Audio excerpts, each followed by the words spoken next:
Okay, we are going to write the equation of an ellipse from standard form. So we have no idea how this is going to look.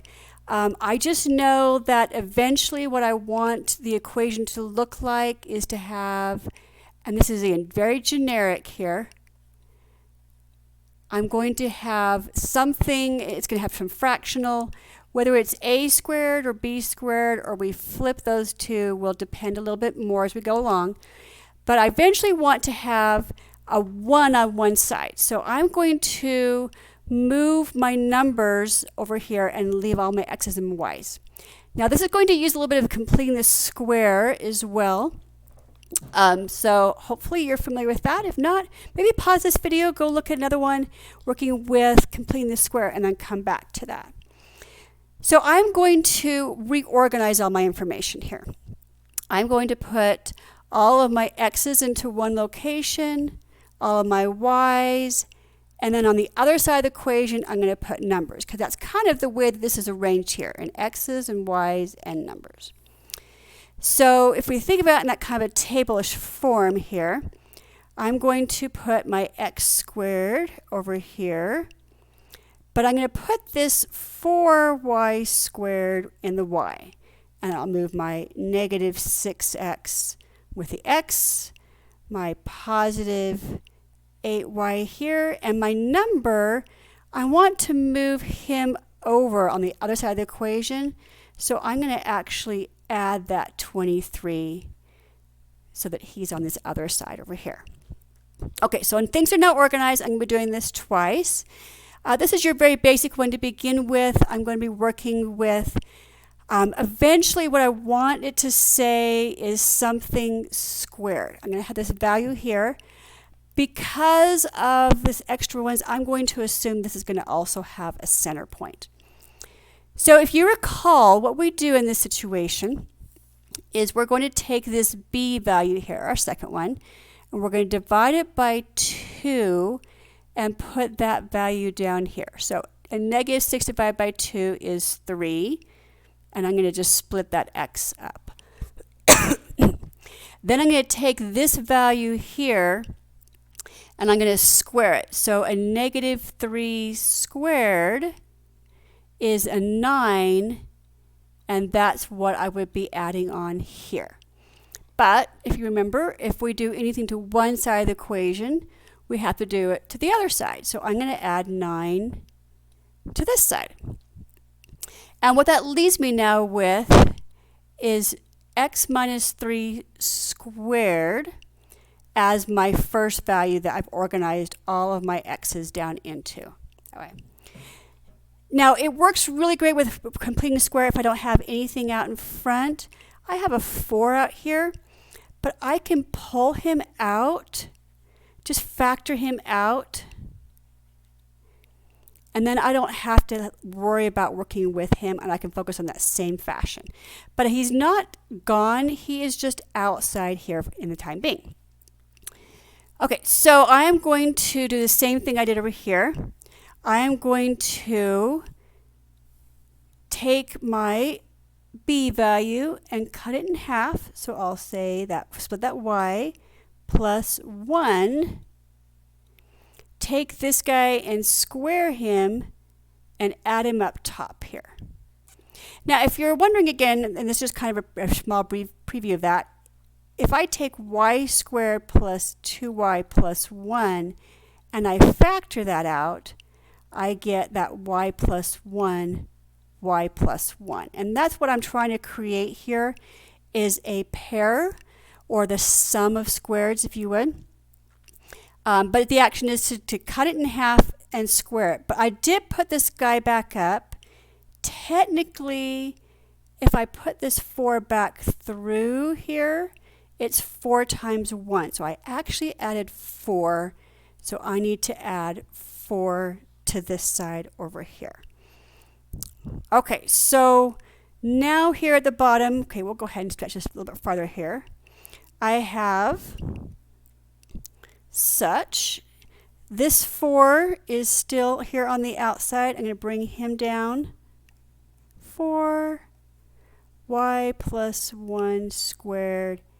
And then I can go ahead and total all of these up here, and I have 12, 6, 36. Okay, so I'm close to it. Everything's been organized. I have my columns, my X's, and my Y's. But you can see I'm not quite in the ellipse format. I know it's an ellipse because it's totally not balanced that way because of this 4 we have over here. So if I divide by 36, that will do two things. It will create the fraction I need in the bottom, and 36 divided by 36 will give me that 1 that I need for my equation. Simplify this. I'm going to leave that y plus 1 squared up top, and 4 will go into 36 9 times.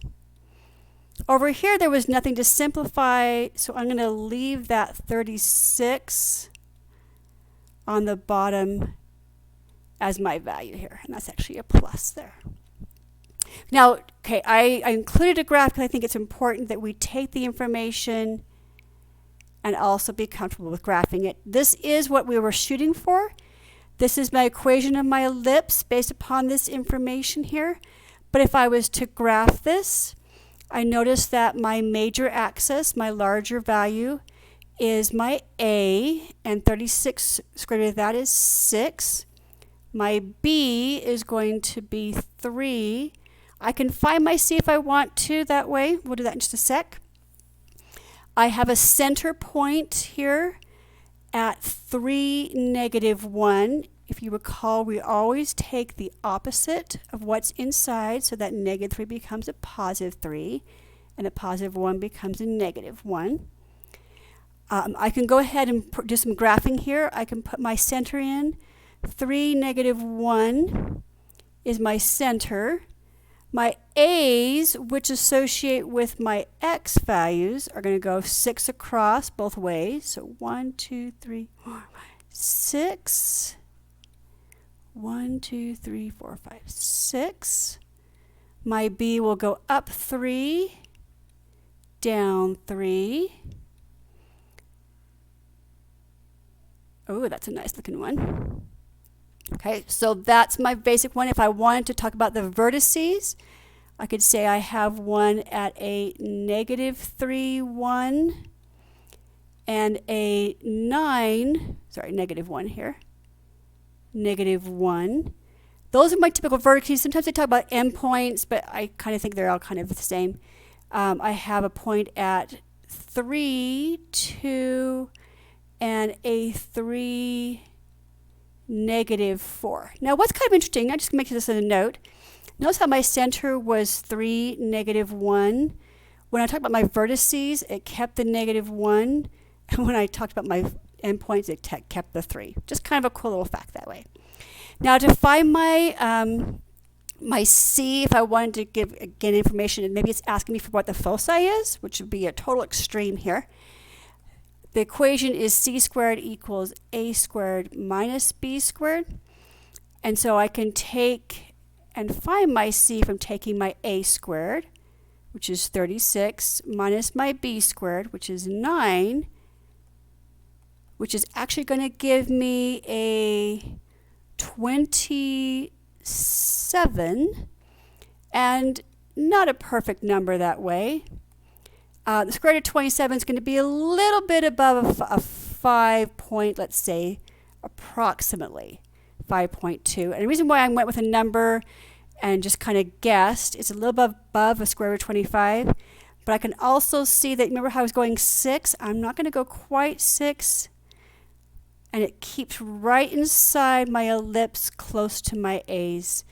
And that could be kind of that variable value that way. I could list that as saying a 6.2 -1, and then 1, 2, 3, 4, 5, and -2.2 -1, give or take. Again, you're graphing or you're working with anything as a graph, get a graph out. It kind of helps to kind of go through the whole thing. When I write my standard form, I separated it into my sections, did completing the square in order to get that down to those values, and then I divided it in order to be able to come down to that 1. And that is how you could take it from a standard form.